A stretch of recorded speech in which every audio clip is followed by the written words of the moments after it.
Hello दोस्तों, नमस्कार। तो आप सभी कैसे हैं? आशा करते हैं आप लोग अच्छे होंगे। तो आइए हम लोग BD 203 यूपी बीएड आगरा के जितने भी स्टूडेंट हैं सभी लोग इसको लाइक जरूर कीजिएगा और शेयर जरूर करिएगा।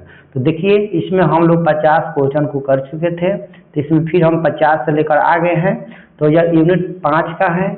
अगर अभी तक आप चैनल को सब्सक्राइब नहीं किए तो सब्सक्राइब कर लीजिएगा और वीडियो को लाइक नहीं किए तो लाइक कीजिए और दोस्तों के पास जरूर शेयर कीजिएगा। ठीक है, तो आइए हम लोग क्वेश्चन पर आते हैं।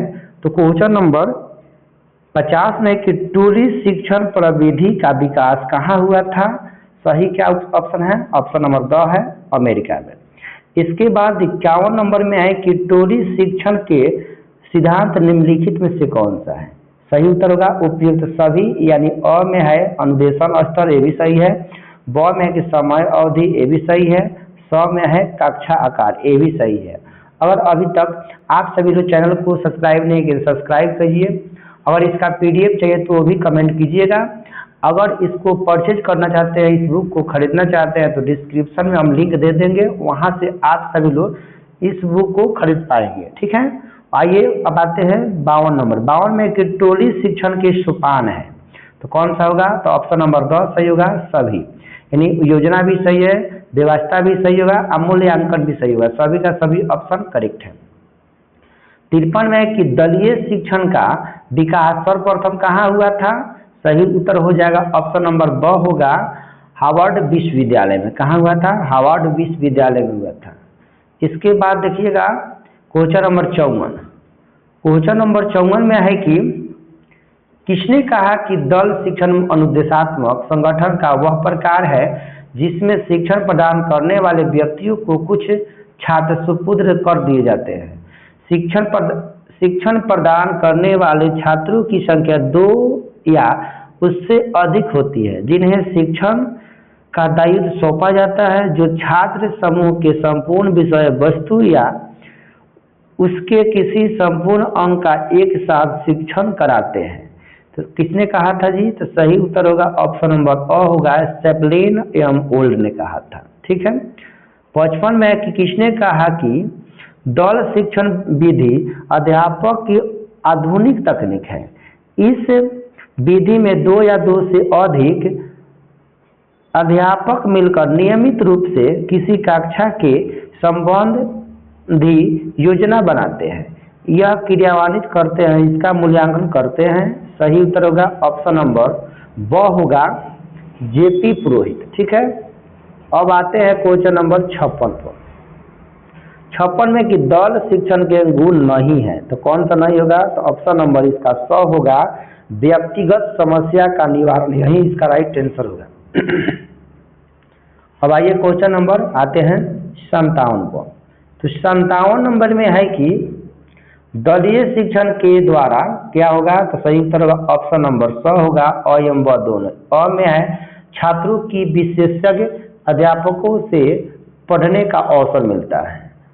उसके बाद ब में है कि छात्रों की एक अध्यापक से पढ़ने की ताकत से कम किया जा सकता है। ठीक है, अब आते हैं क्वेश्चन नंबर 58 नंबर पर। 58 में है कि दलीय शिक्षण का दोष यह है कि, तो कौन सा ऑप्शन होगा? ऑप्शन नंबर 10 सही होगा उपयुक्त सब, यानी अ भी सही है। अ में है कि अध्यापक इस व्यवस्था में केवल उन्हीं विषयों को पढ़ाते हैं जो जिनकी उनकी रुचि होती है तथा उनका प्रकार ज्ञान संकुचित हो जाता है। ब में कि विभिन्न अध्यापक के बीच तालमेल नहीं होने से विषय का कुछ भाग सत्र के अंदर पूरा नहीं हो पाता है। 100 में है कि इस व्यवस्था में विभिन्न विषयों को आपस में एकीकृत करके पढ़ाना भी संभव नहीं होता है, इसलिए इसका राइट आंसर क्या होगा? ऑप्शन नंबर द करेक्ट होगा। इसके बाद आइए क्वेश्चन नंबर 59 पर आते हैं। 59 में कि समस्या पर लोगों के अधिकाधिक विचार प्राप्त किए जा सकते हैं। सही उत्तर होगा ऑप्शन नंबर 100 होगा अ एवं ब दोनों। अ में है कि मस्तिष्क विलुप्त विधि है, ब में कि विचार गोष्ठी विधि में है। देखिए, इसके बाद 60 नंबर में है कि प्रश्न पूछने एवं चिंतन का स्तर किसके मध्य होता है? सही उत्तर ऑप्शन नंबर ब होगा शिक्षक छात्र के। 61 नंबर में है कि एक दल शिक्षण तभी सफल हो सकता है जब, तो क्या होगा उत्तर? सही उत्तर होगा 2 नंबर उपयुक्त सब, यानी पर्याप्त व्यवस्था होगा, समस्या का निवारण होगा, दल का गठन एवं व्यवस्थित नियोजन होगा। ठीक है। अब आइए 62 नंबर पर। 62 में कि दलीय शिक्षण का भाग नहीं है, तो कौन सा नहीं होगा? ऑप्शन नंबर 100 होगा, पुरस्कार वितरण ए ऑप्शन नहीं है। इसके बाद आइए क्वेश्चन नंबर 63 पाते हैं। 63 में है कि उपचारात्मक शिक्षण वास्तव में उत्तम शिक्षण है जो छात्र को अपनी वास्तविक स्थिति का ज्ञान प्रदान करता है और सुप्रेरित क्रियाओं द्वारा अपने कमजोरियों के क्षेत्रों में अधिक योग्यता की दिशा में अग्रसर करता है। यह कथन किसका है? तो किसने कहा था? इसका सही उत्तर होगा ऑप्शन नंबर अ होगा, ब्लेयर, जोन्स एंड सिम्पसन। ठीक है। 64 में है कि योकम एवं सिम्पसन के अनुसार उपचारात्मक शिक्षण का विषय क्षेत्र है, तो कौन सा होगा? सही उत्तर होगा उपयुक्त सभी, यानी अ में है वाचन एवं लेखन, ब में है उच्चारण, स में है भाषा और अंगगणित। सभी का सभी ऑप्शन क्या है? करेक्ट है। उसके बाद 65 में उपचारात्मक शिक्षण वास्तव में उत्तम शिक्षण है, यह कथन किसका है? सही उत्तर क्या होगा? ऑप्शन नंबर 100 होगा, सिम्पसन का। किसका है? सिम्पसन का है। 66 में है कि उपचारात्मक शिक्षण में किन गतिविधियों का उपचार किया जाता है? सही उत्तर होगा उपयुक्त सभी, यानी अ में है शारीरिक, ब में है संवेगात्मक, स में है सामाजिक। सभी का सभी ऑप्शन करेक्ट है। इसके बाद आइए क्वेश्चन नंबर 67 पाते हैं। तो 67 नंबर में है कि छात्रों को उपचारात्मक भी शिक्षण प्रदान करने के लिए किन विधियों का प्रयोग किया जाता है? सही उत्तर होगा उपयुक्त सभी, यानी अ भी सही होगा, त्रुटियों के शुद्धिकरण की विधियां, ब भी सही होगा, अधिगम दोषों को दूर करने की विधि, स भी सही होगा, व्यक्तिगत विभिन्नता को जान कर स्पष्टीकरण देना। ठीक है। 68 में उपचारात्मक शिक्षण का मुख्य आधार क्या है? तो सही उत्तर होगा ऑप्शन नंबर अ होगा, निदानात्मक परीक्षण है। ठीक है। चलिए इसके बाद हम लोग आते हैं क्वेश्चन नंबर 69 पर। तो 69 नंबर सवाल आप लोग के सामने है। 69 में है कि निष्पक्षपाती परीक्षणों का सबसे अधिक उपयोग है। सही उत्तर होगा ऑप्शन नंबर 6, छात्र वर्गीकरण में। 70 में कि सीखने के लिए आकलन निम्नलिखित का अध्ययन कराता है, सिवाय किसके सिवाय? ऑप्शन नंबर अ होगा, विद्यार्थियों की त्रुटियों से। 71 में किसका कथन है? वरिष्ठ अध्यापक अथवा प्रधानाध्यापक द्वारा किए गए मूल्यांकन का निरीक्षण कहाँ कहा जाता है? सही उत्तर होगा ऑप्शन नंबर अ, डॉक्टर मुखर्जी कहा था। किसने कहा था? डॉक्टर मुखर्जी ने कहा था। 70 में है कि अधिगम समर्थी बालकों हेतु सुधारात्मक प्रविधि है। सही उत्तर होगा ऑप्शन नंबर द होगा, उपयुक्त सभी, यानी अ में है कि अभिक्रमित अनुदेशन, ब में है कि अनुवर्ग शिक्षण, स में है अपनी गति से सीखने का अवसर देना। सभी का सभी ऑप्शन करेक्ट है। तो अभी तक अगर वीडियो को लाइक नहीं किए तो लाइक करिए, चैनल को सब्सक्राइब नहीं किए तो सब्सक्राइब भी कर लीजिएगा। तो आइए क्वेश्चन नंबर 73 पाते हैं। 73 में कि NCF 2005 के अनुसार गलतियां इस कारण महत्वपूर्ण होती हैं। किसके कारण? तो ऑप्शन नंबर 100 होगा, यह बच्चे के विचार की अंतर्दृष्टि उपलब्ध कराती है तथा समाधान को पहचानने में सहायता करती है। ठीक है। ऑप्शन नंबर कौन सही है? 100 सही है। 74 में कि सुधारात्मक शिक्षण की विधि निम्न में से कौन सा नहीं है? तो कौन सा नहीं होगा? ऑप्शन नंबर ब होगा, व्यायाम नहीं है। ठीक है। 75 में कि उपचारात्मक शिक्षण का आधार निम्नलिखित में से कौन सा है? सही उत्तर होगा ऑप्शन नंबर 100 होगा, निदानात्मक परीक्षण। ठीक है। इसके बाद आते हैं 76 नंबर सवाल पर। 76 नंबर में है कि उपचारात्मक शिक्षण का उद्देश्य है, तो क्या है सही उत्तर होगा ऑप्शन नंबर द होगा उपयुक्त सभी। यानी अ में है छात्रों की प्रारंभिक त्रुटियों में सुधार करना, ब में कि छात्रों के ज्ञान संबंधित त्रुटियों को दूर करना, और स में है कि छात्रों में आत्मविश्वास जगाना। सभी का सभी ऑप्शन क्या होगा इसका करेक्ट है। इसके बाद आइए क्वेश्चन नंबर 77 पर। 77 में कि समूह शिक्षण विधि है, सही उत्तर होगा शिक्षण की। 78 में कि निम्न में से किस शिक्षण विधि का प्रयोग समावेशी छात्रों के लिए होता है, सही उत्तर होगा ऑप्शन नंबर स होगा अ एवं ब दोनों। अ में है दल शिक्षण और ब में है उपचारात्मक शिक्षण, सभी ऑप्शन करेक्ट है। इसके बाद 79 में निम्नलिखित में से क्या समावेशी कक्षा कक्ष में विविधताओं के अनुकूलन के नवीन उपागम में सम्मिलित नहीं है, सही उत्तर होगा ऑप्शन नंबर ब अध्यापक केंद्रित पाठचर्या। ठीक है। इसके बाद 80 में है कि परामर्श प्रारंभिक रूप से सीखने की प्रक्रिया, यह कथन किसका है, सही उत्तर होगा ऑप्शन नंबर अ कार्ल रूजर्स का है।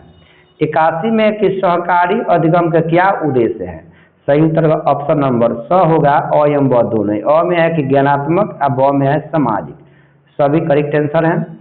इसके बाद देखिएगा क्वेश्चन नंबर 82 में है कि श्रव्य दृश्य सामग्री का प्रकार है, सही उत्तर होगा चलचित्र।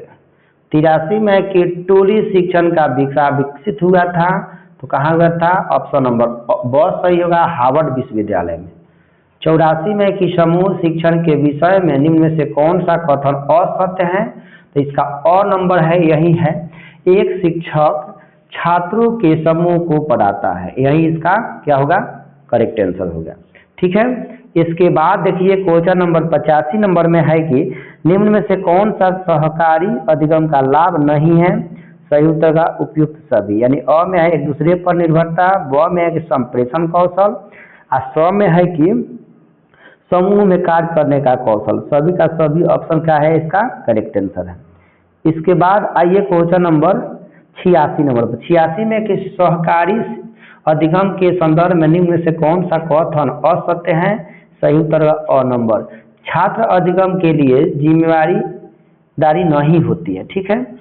87 में कि व्यक्तिनिष्ठ अधिगम के विषय में कौन सा कथन असत्य है, सही उत्तर होगा ऑप्शन नंबर ब होगा, यह छात्रों को में सामाजिक मूल्यों का विकास करता है। ठीक है।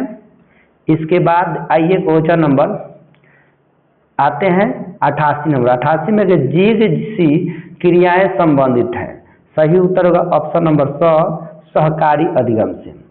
89 में के भिन्न अधिगमकर्ताओं द्वारा समावेशी कक्षा में सहकारी अधिगम एवं सहपाठी शिक्षण है, सही उत्तर होगा ऑप्शन नंबर द सहपाठी स्वीकारता हेतु सक्रिय रूप से प्रेरित करना चाहिए। ठीक है। 90 में कि निम्न में से कौन सा व्यक्तिनिष्ठ अधिगम का कार्य नहीं है, तो कौन सा नहीं होगा, ऑप्शन नंबर ब होगा सहकारी अधिगम नहीं है। इसके बाद 91 नंबर सवाल है कि निम्न में से कौन सा शिक्षण एवं उपचारात्मक परीक्षण के उपरांत छात्रों को समस्या समाधान हेतु उपयोगी है, सही उत्तर का उपयुक्त सभी। यानी समूह शिक्षण भी सही है, निदानात्मक शिक्षण भी सही है, सहकारी शिक्षण भी सही है, सभी का सभी ऑप्शन क्या होगा करेक्ट होगा। 92 में कि निम्न में से किस प्रकार के शिक्षण में शिक्षकों का एक समूह पढ़ाता है, सही उत्तर होगा ऑप्शन नंबर स समूह शिक्षण। 93 में कि नागरिक मूल्यों के विकास हेतु निम्न में से कौन सी क्रिया संबंधित नहीं है, सही उत्तर होगा ऑप्शन नंबर स छात्र सहकारी स्टोर। 92 में कि निम्न में से कौन सा समावेशी शिक्षा में पाठ्य सहगामी क्रियाओं के क्रियान्वयन हेतु प्रभावी तरीका नहीं है, तो कौन सा नहीं होगा, ऑप्शन नंबर अ होगा छात्रों का हस्तक्षेप नहीं। ठीक है। इसके बाद आते हैं क्वेश्चन नंबर 95 पर। तो 95 में है कि निम्न में से कौन सी पाठ सहगामी क्रिया अकादमिक एवं साहित्य गतिविधियां से नहीं है, तो कौन सा नहीं होगा, ऑप्शन नंबर अ होगा इसका सही कि सहकारी स्टोर की व्यवस्था करना। ठीक है। इसके बाद आते हैं क्वेश्चन नंबर 96 नंबर पर। 96 में है कि कौन सी गतिविधियां छात्रों के शारीरिक विकास से संबंधित नहीं है, सही उत्तर होगा छात्र काउंसलिंग। ठीक है।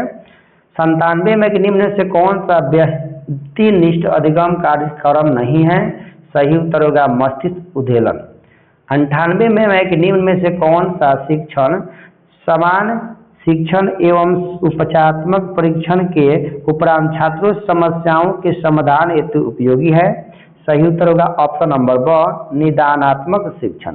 तो अभी तक वीडियो को लाइक नहीं है तो लाइक कीजिएगा और चैनल को सब्सक्राइब नहीं किया तो सब्सक्राइब भी कीजिए और वीडियो को जितना हो सके उतना दोस्तों के पास जरूर शेयर कीजिएगा। आइए क्वेश्चन नंबर 99 पाते हैं। 99 में कि निम्न में से किस प्रकार के शिक्षण में शिक्षकों का एक समूह पढ़ाता है? सही उत्तर होगा समूह शिक्षण। क्या होगा इसका राइट आंसर? ऑप्शन नंबर स होगा। इसके बाद आते हैं क्वेश्चन नंबर 100 नंबर पर। 100 नंबर में है कि शिक्षण समूह शिक्षण के विषय में निम्न से कौन सा कथन असत्य है? सही उत्तर होगा अ, यानी एक शिक्षक छात्रों को समूह में को पढ़ाता है। ठीक है। 101 में कि निम्न से कौन सा सहकारी अधिगम का लाभ नहीं है? सही उत्तर होगा ऑप्शन नंबर अ एक दूसरे पर निर्भरता। 101 में कि सहकारी अधिगम के संदर्भ में निम्न से कौन सा कथन असत्य है? सही उत्तर होगा ऑप्शन नंबर अ छात्र अपने अधिगम के लिए जिम्मेदार नहीं होते हैं। ठीक है। इसके बाद आइए 103 नंबर पर। 103 नंबर में है कि व्यक्तिनिष्ठ अधिगम के विषय में कौन सा कथन असत्य है? सही उत्तर होगा ऑप्शन नंबर ब वह छात्रों में सामाजिक मूल्यों पर विकास करता है। ठीक है। 104 में कि निम्न से समस्यात्मक बालक के उपचार के लिए कौन सा विधि नहीं है? तो कौन सा नहीं होगा? ऑप्शन नंबर ब होगा बालकों की समस्या के प्रति कठोर दृष्टिकोण। ठीक है। इसके बाद आते हैं 105 नंबर पर। 105 में कि समावेशी शिक्षा में छात्रों को प्रोजेक्ट कार्य देते समय कौन सा बिंदु ध्यान में रखना चाहिए? सही उत्तर होगा ऑप्शन नंबर ब विशिष्ट बच्चों को समान छात्रों के साथ समूह में रखना चाहिए। ठीक है। 106 में है कि जब विशिष्ट छात्रों की आवश्यकता के अनुरूप उन्हें पूर्व निहित संरचना में ढाला जा सकता है तो वह क्या होगा? सही उत्तर होगा ऑप्शन नंबर स निदानात्मक शिक्षा होगा। 107 में है कि किस शिक्षा में विशिष्ट आवश्यकता होने या न होने पर भी विशेष रूप से ध्यान दिया जाता है? सही उत्तर होगा ऑप्शन नंबर स होगा निदानात्मक शिक्षा। ठीक है। इसके बाद 108 नंबर में है कि निम्न में से कौन सी निदानात्मक शिक्षा की विशेषता नहीं है? सही उत्तर होगा ऑप्शन नंबर ब होगा यह परीक्षा से पूर्व किया जाता है। 109 में के भिन्न अधिगमकर्ता वाले समावेशी कक्षा में सहकारी अधिगम एवं सहपाठी शिक्षण है। सही उत्तर होगा ऑप्शन नंबर द सहपाठी स्वीकारता हेतु सक्रिय रूप से प्रेरित करना चाहिए। ठीक है। इसके बाद 110 नंबर में है कि 110 नंबर क्वेश्चन है कि भाषा के कौशलों के विकास हेतु उपकरण है? सही उत्तर होगा उपयुक्त सभी, यानी कंप्यूटर भी सही है, दृष्टि श्रव्य सामग्री भी सही है, भाषा प्रयोगशाला भी सही है। 111 में है कि टोली शिक्षण की विशेषता नहीं है तो कौन सा नहीं है? ऑप्शन नंबर ब होगा समय और धन की दृष्टि से अधिक खर्चीला होना चाहिए। ठीक है। इसके बाद 112 नंबर में है क्वेश्चन कि टोली शिक्षण विधि का विकास सर्वप्रथम कहाँ हुआ था? सही उत्तर होगा ऑप्शन नंबर अ हार्वर्ड विश्वविद्यालय में। 117 में कि ई लर्निंग के मूल्यांकन का महत्व दिया जाता है?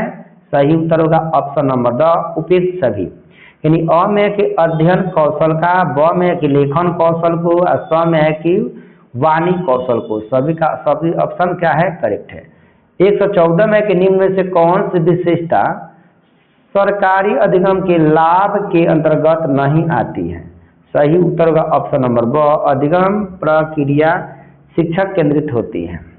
115 में कि सहकारी अधिगम के संदर्भ में निम्न से कौन सा कथन असत्य है? सही उत्तर होगा ऑप्शन नंबर ब गैर सामूहिक प्रतियोगिता द्वारा अधिगम। ठीक है। इसके बाद 116 नंबर में है क्वेश्चन कि ट्यूटोरियल शिक्षण उपयोगी है? सही उत्तर होगा ऑप्शन नंबर स होगा, यानी उपचारात्मक शिक्षण में। 117 में है कि निम्न में से कौन सा व्यक्तिनिष्ठ अधिगम कार्य नहीं है। सही उत्तर होगा सहकारी अधिगम। चलिए, तो इसके बाद हम लोग अगला जो वीडियो है हम दूसरा में देखेंगे। तो एक बार सभी लोग वीडियो को लाइक नहीं किए तो लाइक जरूर कीजिएगा और चैनल को सब्सक्राइब नहीं तो सब्सक्राइब भी कर लीजिएगा। एक बार वीडियो को सब्सक्राइब कीजिए और दोस्तों के बाद जरूर शेयर कीजिए। और इसको अगर इसमें का और वीडियो देखना चाहते हैं तो कमेंट बॉक्स में जरूर कमेंट कीजिएगा। ठीक है, तो मिलते हैं अगले वीडियो में, तब तक सबको बाय।